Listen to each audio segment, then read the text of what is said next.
My name is Natalie Cooper, and I've never been the kind of woman who asks for help. At 34, I was head nurse at Cleveland General's emergency department, one of the busiest trauma units in all of Ohio. I didn't get there by luck. I earned every sleepless night, every double shift, every ounce of respect I had in that hospital. People said I was calm under pressure, that I made chaos feel manageable. At work, I was the one holding the line. At home, though, I was just the one they leaned on until I broke. I lived in a small 2-bedroom apartment just outside the city. Nothing fancy, but every single thing inside it was mine.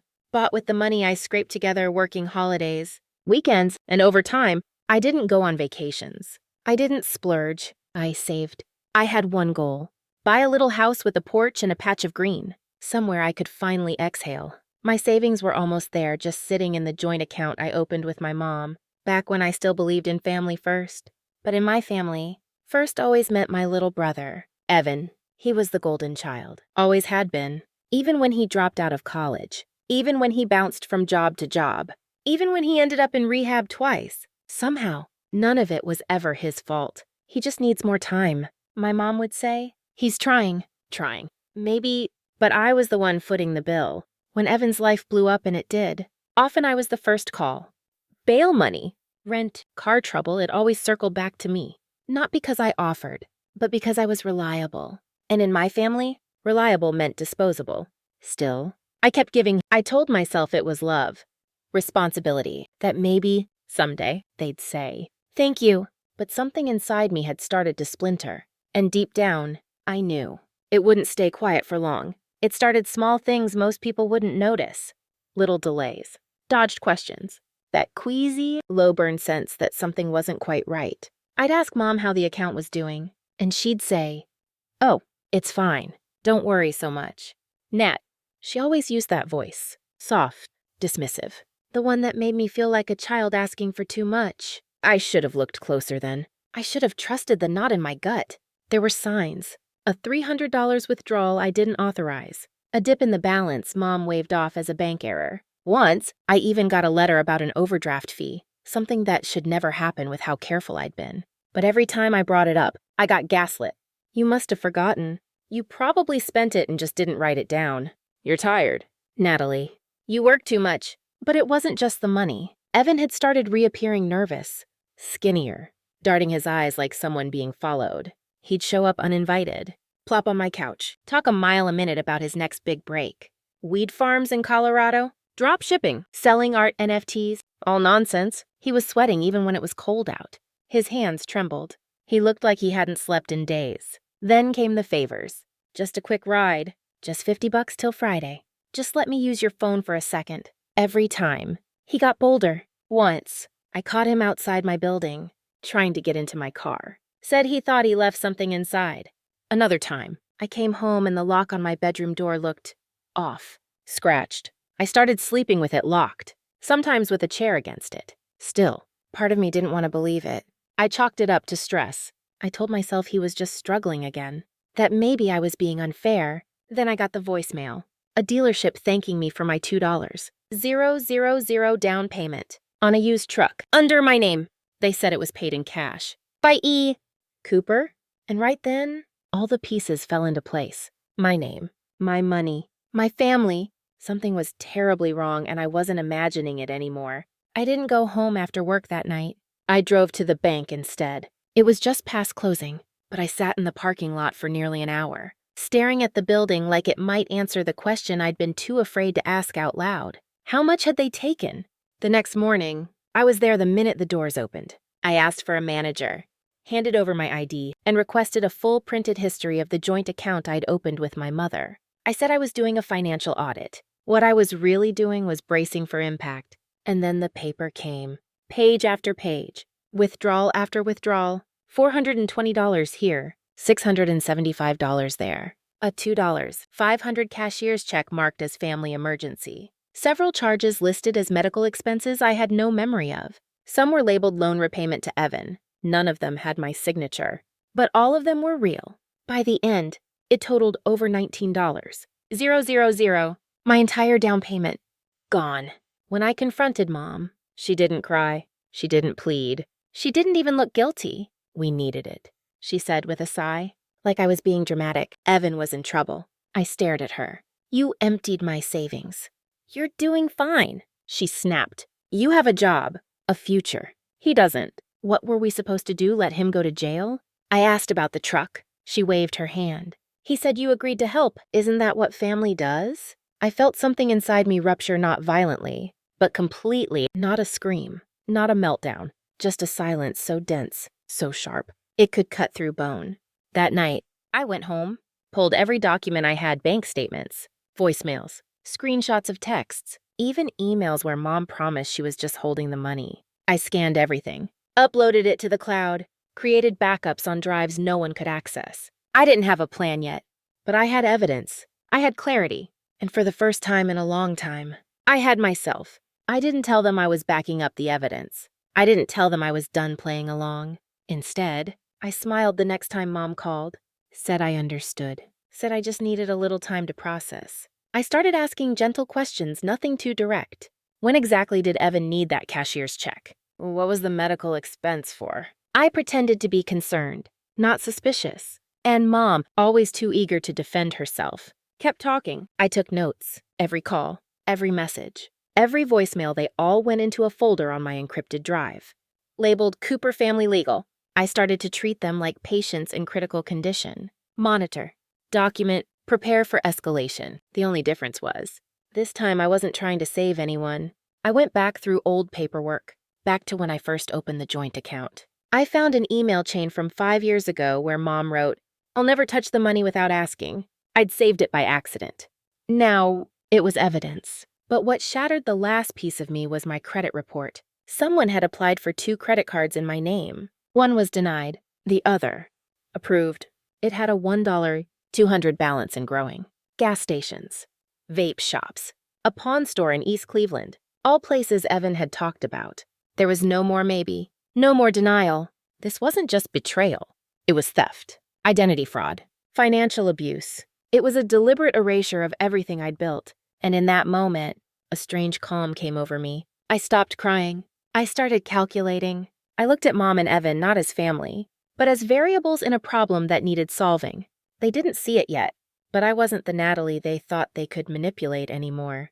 They still saw me as the daughter who forgives, the sister who pays, the woman who stays silent. But they forgot. I worked in triage. I know what damage looks like, and I know how to isolate the source of the infection before it spreads. They'd started this quietly, cunningly. Now, I was going to finish it.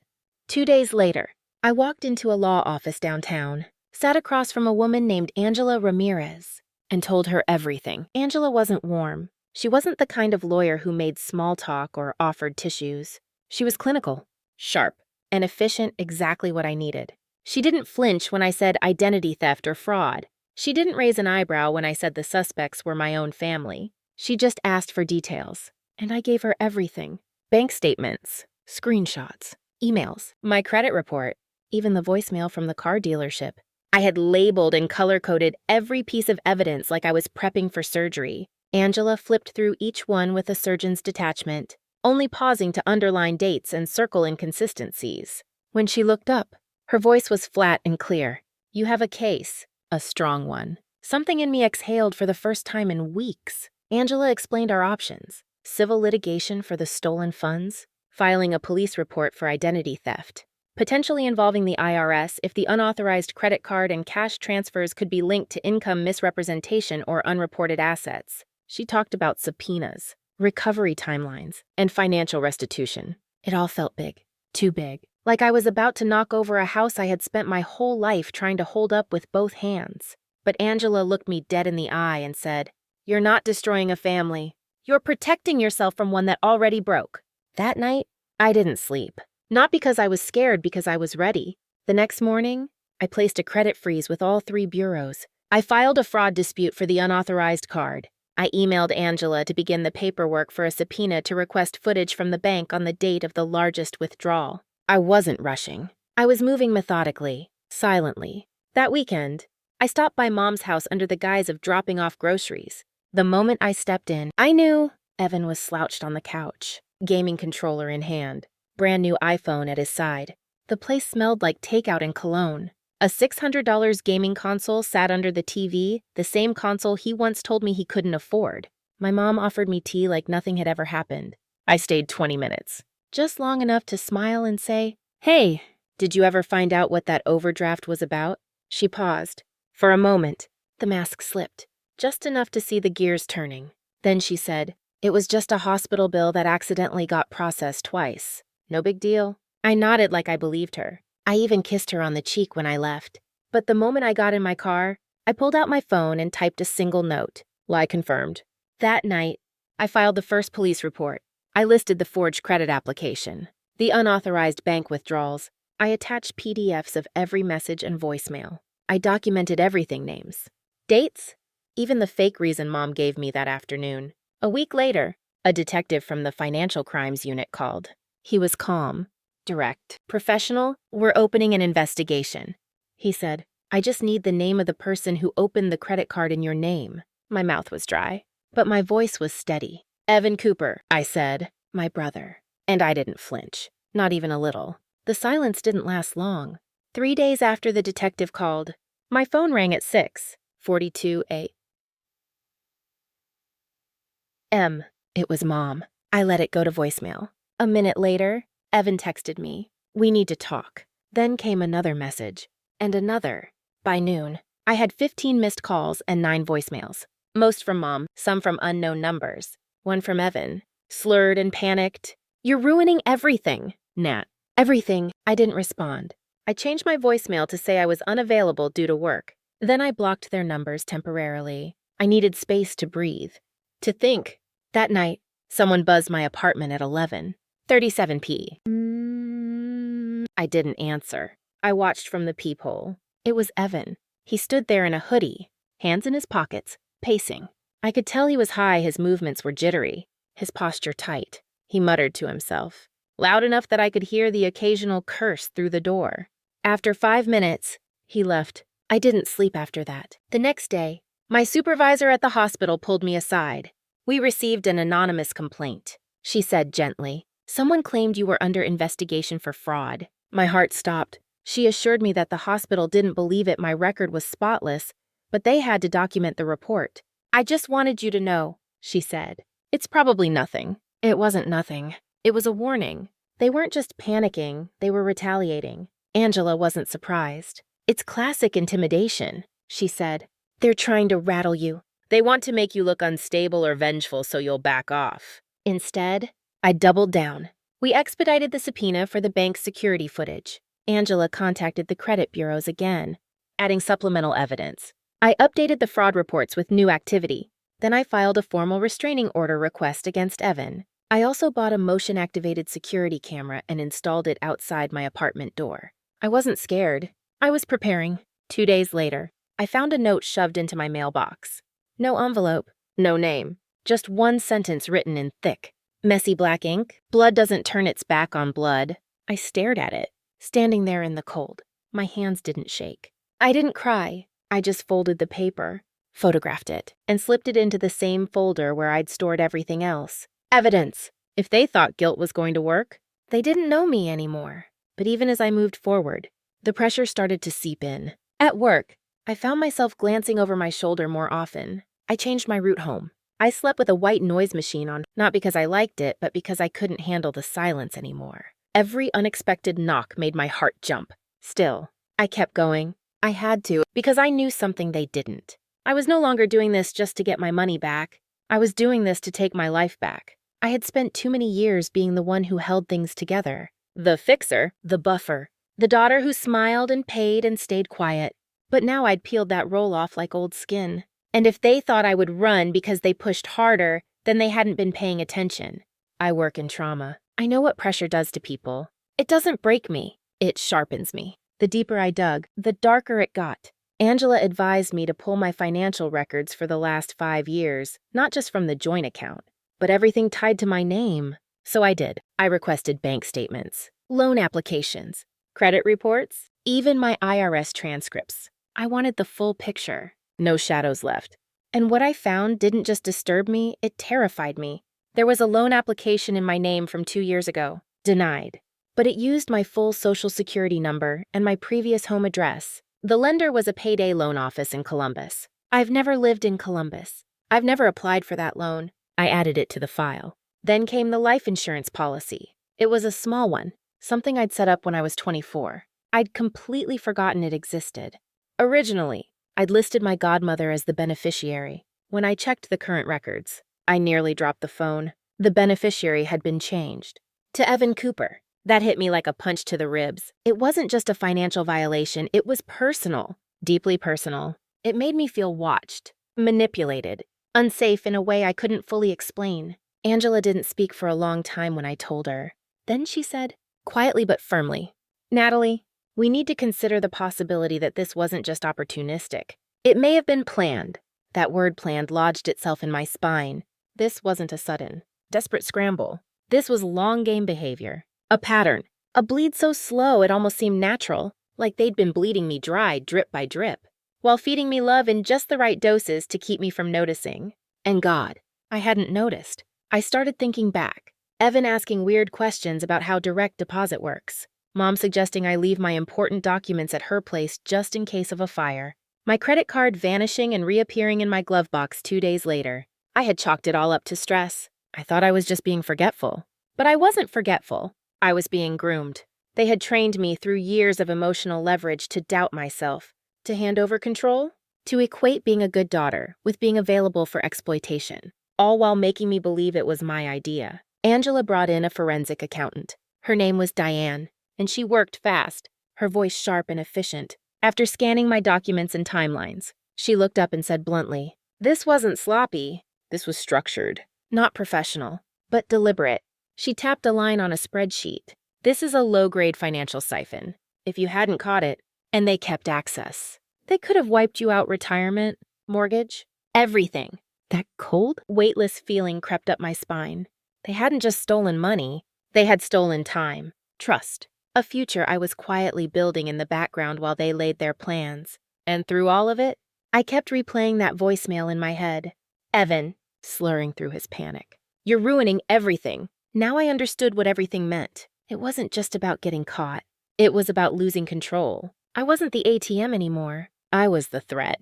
And threats, in our family, got silenced. But this time, I was the one watching them. I used to think betrayal came in screaming matches and slammed doors. But no, sometimes, betrayal comes in soft voices, gentle smiles, and phrases like, "It's just for now," or "You're so good at handling things." Sometimes, it looks like love, until you look closer. Once I understood the depth of what they had done, planning my next move became less about revenge and more about reclamation. I didn't want to destroy them. I wanted to reclaim what was mine. My money, my name, my sanity, and I wanted to do it cleanly. No drama, no shouting matches, no teary confrontations, just consequences, just facts. Angela and I met again, this time in a quiet conference room with blinds drawn and coffee gone cold. "It's time to go on the offensive," she said, tapping a folder with my name on it. "We've built a case. Now we apply pressure. Step 1, file a civil claim." We named both my mother and Evan directly for financial fraud, unauthorized access to private accounts, identity theft, and breach of fiduciary trust. We included scanned documents, date-matched timelines, screenshots of text messages, and a certified record of the forged credit activity. Angela's tone was calm, clinical. But when she flipped through my organized binder of evidence, she smiled for the first time. "They underestimated you," she said. "That's good. Keep letting them." Step 2, report to the IRS. It felt nuclear. Tattling to the government on your own mother felt grotesque. But then I remembered the insurance policy, the forged credit card, the payday loan in my name. That guilt, it vanished. I submitted the form with shaking fingers and a steadier heart. The forensic accountant and I worked through patterns of financial behavior, flagging cash withdrawals and matching them with Evan's known periods of unemployment. She found an odd spike of ATM activity the week after Evan had gone missing for 3 days, apparently on a bender. The money had come from my account. Next, we contacted the dealership about the used truck. They had security footage, grainy but usable. Angela drafted a formal request. If that footage showed Evan handing over cash while pretending to be me, it would crush any defense they could possibly muster. But the most sobering moment came when I tried to open a new checking account at a different credit union. The branch manager, a woman in her 60s with salt and pepper hair and kind eyes, listened carefully as I explained my situation. When I said the fraud came from my own family, she didn't flinch. "Honey," she said softly, "you'd be amazed how many people come in here with stories that start with, 'It was just supposed to be temporary.'" I wanted to cry, but instead I smiled and nodded. Because I wasn't a story. I was the ending they didn't see coming. I set up new accounts with multi-factor authentication. I created fraud alerts with all 3 credit bureaus. I installed security software on my laptop. I backed up all my evidence to 3 separate encrypted drives, one stored at work, one at home, one with Angela. I also changed every password I'd ever used, closed every old account. I notified my HR department to flag any inquiries made under my name. And quietly, with a lump in my throat, I removed my mother as my emergency contact. I replaced her name with my supervisor, Marcia, a woman who had once brought me soup during a night shift when I'd worked through a fever. That night, I sat on my couch with a folder in my lap, watching the city lights flicker through my window like tiny promises. I wasn't afraid anymore. I wasn't angry either. I was ready for the final move, ready to strike not with vengeance but with truth, because they thought they were bleeding me quietly. But I had been documenting, and now it was my turn to cut deep. I chose a Wednesday, middle of the week, quiet enough to slip through unnoticed, but close enough to payday that I knew they'd feel it. Angela filed the civil suit at 9:02 a.m. sharp. By 10:15, a process server was standing on my mother's porch with a thick envelope and a neutral expression. Evan wasn't home, he never was in the mornings. But Mom was. She opened the door in her bathrobe, saw the man with the envelope, and apparently asked, "Is this a mistake?" It wasn't. At 11:03, the dealership released the surveillance footage. Grainy but damning. Evan, hoodie up, handing over a wad of cash, signing a form with my name on it in block letters, and walking out with a set of keys. Angela sent it to the detective. Less than an hour later, he called me. "We're moving forward with charges," he said. "This isn't just theft. This is structured fraud." I whispered, "Thank you," and hung up. Then I sat on my bed and cried. Not because I was sad, because for the first time in months, I didn't feel helpless.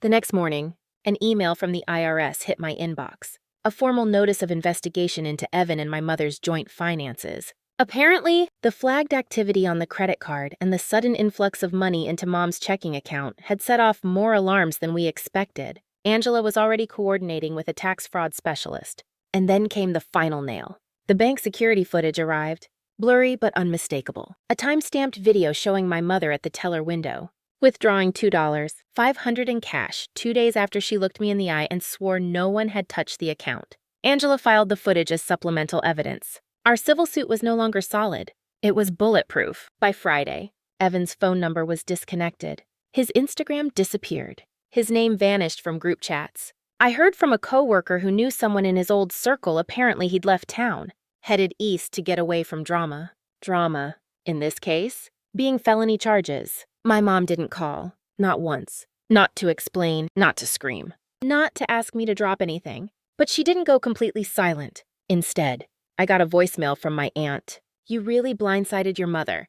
Natalie," she said. "She's heartbroken. After all she's done for you." I listened to the whole thing. Then I deleted it. No reply. Because the only thing I'd blindsided them with was the truth. They had gambled that I would always be the quiet one, the helper, the peacekeeper, the daughter who swallowed pain like medicine and handed over money like it grew on trees. What they forgot was that I had limits. And once you push someone past those limits, they don't just break, they change. I didn't roar. I didn't raise a hand. I didn't threaten or scream. I documented. I filed. I followed every step, every law, every procedure. And now, the very silence they thought meant weakness had become the thing that destroyed them. The fallout came fast. 2 weeks after the suit was filed, Angela called to tell me that a hearing date had been set. It was sooner than expected, apparently. The court had flagged our case as time-sensitive due to the volume of evidence and the risk of ongoing fraud. It was happening. For real. That same afternoon, Evan was officially charged with identity theft, credit fraud, and unauthorized access to a financial account. I didn't find out from my family. I found out from the county court's public records page. His mugshot was there, eyes half-lidded, face pale and unshaven. No more filters, no more excuses. I stared at it for a long time. Not because I felt sorry for him, because it confirmed what I had avoided admitting for years. He was never going to save himself. Mom. Meanwhile, lawyered up through her attorney, she tried to open a negotiation for a private settlement, no hearing, no court record, just quiet restitution. Angela relayed the offer and looked at me. It's your call, she said. Do you want this to stay quiet? I didn't even pause. No, I said. Let it go public. We declined the deal. The hearing was set for a Friday morning. I showed up in a navy blue suit and black flats. Nothing flashy, just steady. The courtroom was bright, formal, but not packed. Angela sat to my right, across the aisle.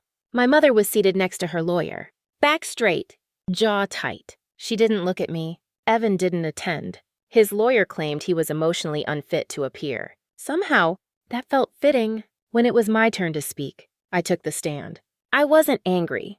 I wasn't shaking. I was deliberate. I walked the court through the timeline, the transactions, the altered insurance policy, the forged application. I read out loud the note that had been stuffed into my mailbox. Blood doesn't turn its back on blood. I told them how many passwords I had to change, how I had slept with a chair against my door, how I had removed my own mother as my emergency contact.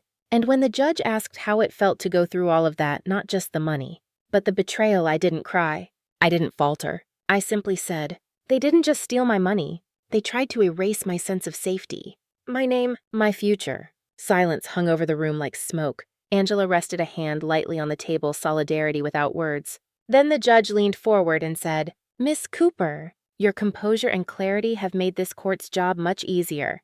Thank you. The ruling came swiftly. Full restitution, court-ordered damages, a permanent fraud flag on Evan's financial record, and a written notice to the IRS regarding my mother's case. It was over. I glanced across the aisle. Mom still hadn't spoken a word, but for the first time since this entire thing began, she looked at me, and what I saw wasn't anger. It wasn't guilt. It was fear. And just beneath it, buried in a place she probably didn't even realize existed, was something else. Recognition. Not of the daughter she once manipulated, but of the woman who now had the power to bring her down and chose instead to walk away with her head high. It had been 3 weeks since the hearing when I got the letter. No phone call. No knock on the door. Just a plain white envelope.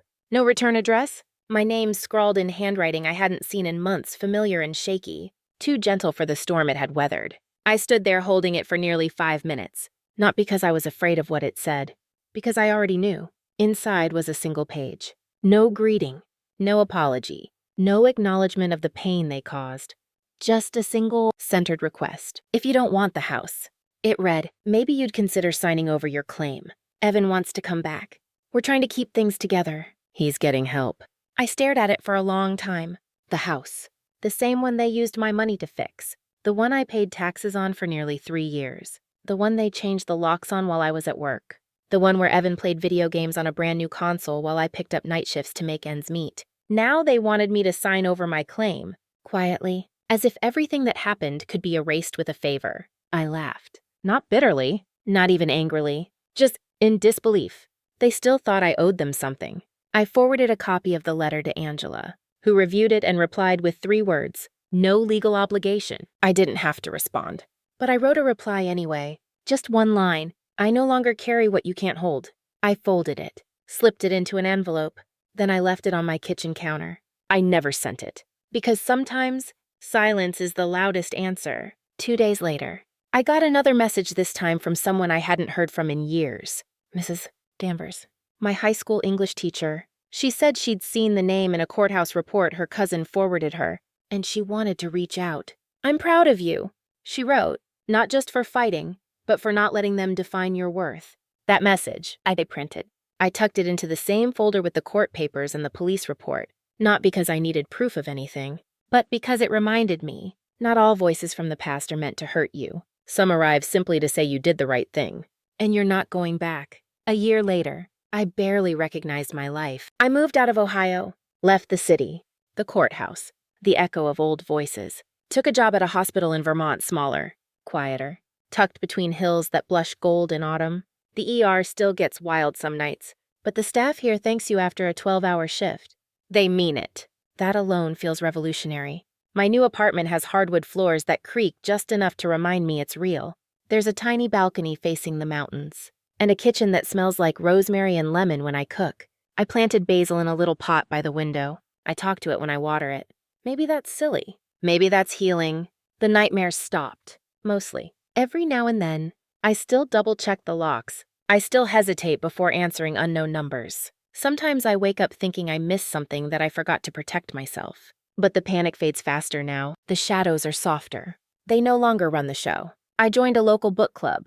We drink too much wine and argue about characters like they're old friends. I signed up for a community pottery class and made a bowl that's lopsided and cracked in one corner. I use it anyway. It reminds me that imperfection can still hold things. And last month, I met someone, Claire, a paramedic with steady hands and a laugh that sneaks up on you like spring after a hard winter. I told her everything, not the public version, not the headlines or the court summary, the truth, my truth. I told her not because I needed her to rescue me, but because I wanted her to understand the fire I walked through and why I still check my smoke alarms twice. She didn't flinch. The lawsuit settlement paid for my move. It gave me breathing room and the freedom to build something without waiting for it to collapse. But that's not what saved me. It was the distance from guilt, from manipulation, from the unbearable weight of being the good one in a house that never gave me permission to be anything else.